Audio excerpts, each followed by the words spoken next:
जैसा कि हम जानते हैं कि आने वाली 10 तारीख को 10 जनवरी को अंतर्राष्ट्रीय हिंदी दिवस है। पहले का समय था जब हम सिर्फ हिंदी दिवस हमारे देश के अंदर मनाते थे, लेकिन अब यह अंतर्राष्ट्रीय लेवल पर फैल चुका है। तो जब हम बात करते हैं हिंदी की, तो शुरू से हम सुनते आते हैं कि आप हिंदी में नहीं बोलिए, आप अपने अंग्रेजी में अपने विचार प्रस्तुत कीजिए। हम काफ़ी सारे कॉरपोरेट्स में देखते हैं कि आपको अंग्रेजी में अपना सारा मीटिंग शेड्यूल करना होता है, आपको सारे अपने विचार रखने पड़ते हैं, आप उससे संबंधित बातें करते हैं। पर एक चीज़ है कि जो अपनापन हिंदी भाषा में लगता है वो अभी तक हमें किसी और भाषा में नज़र नहीं आता है। क्यों? क्योंकि हम जन्म के शुरू से, जब से हम जन्म लेते तब से हम हिंदी पर ही जोर डालते हैं, हिंदी का ही अस्तित्व बनाते हैं। तो मैं ये कहता हूँ कि अंग्रेजी बोलना गलत बात नहीं है या दूसरी भाषाएं गलत नहीं है, लेकिन आप हिंदी भी साथ साथ में अपने बच्चों में, आने वाली जनरेशन में अगर उसको अपनाएंगे या फिर आप उसके अंदर विस्तार करेंगे तो आपको लगेगा कि यहाँ पर अपनापन है और आप उससे काफ़ी जनों से इंटरेक्ट कर पाएंगे।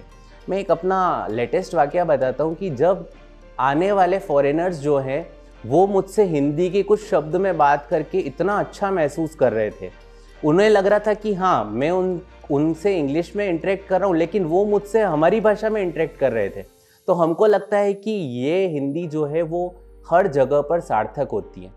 तो मैं अगर कोट बोलूँ तो हम बोल सकते हैं कि अगर अंग्रेजी हमें निपुण बनाती है तो हिंदी हमें परिपूर्ण बनाती है।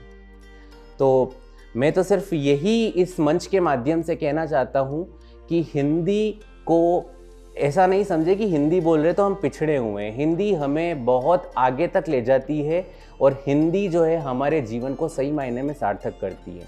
तो आने वाली जनरेशन जो है उसके अंदर हम हिंदी की कहानियाँ, हम उनको गद्य पद्य का जब हम प्रवाह देंगे, हम उनको कहानियाँ सुनाएंगे तो वो उस चीज़ से फिर से कनेक्ट हो जाएंगे और जो इसका धीरे धीरे प्रभाव कम होता जा रहा है उसको हम और अच्छे लेवल पर बढ़ा पाएंगे।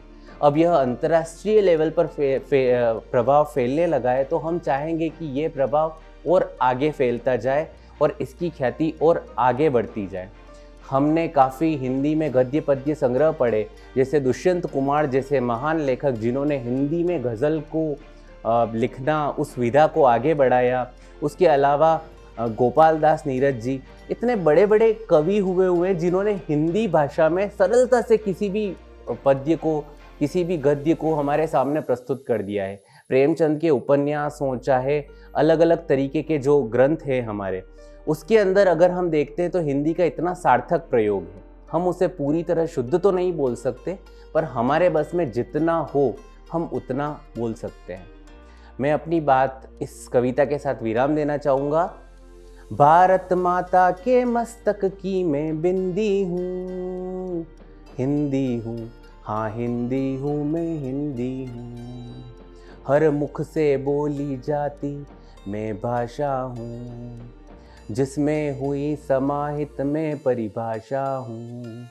भारत माता की सेवा में मैं तत्पर हूँ, हर ओर चहु ओर फैली हुई आशा हूँ, चहु ओर गगन में फैली मैं कालिंदी हूँ, हिंदी हूँ, हाँ हिंदी हूँ, मैं हिंदी हूँ। तो मैं अपनी बात को इसी के साथ विराम देना चाहूँगा कि हम हिंदी के महत्व को ना भूलें, इसे और आगे बढ़ाएं और आने वाले सालों में इस पर्व को और अच्छी तरीके से हम मनाएं। जय हिंद, जय भारत।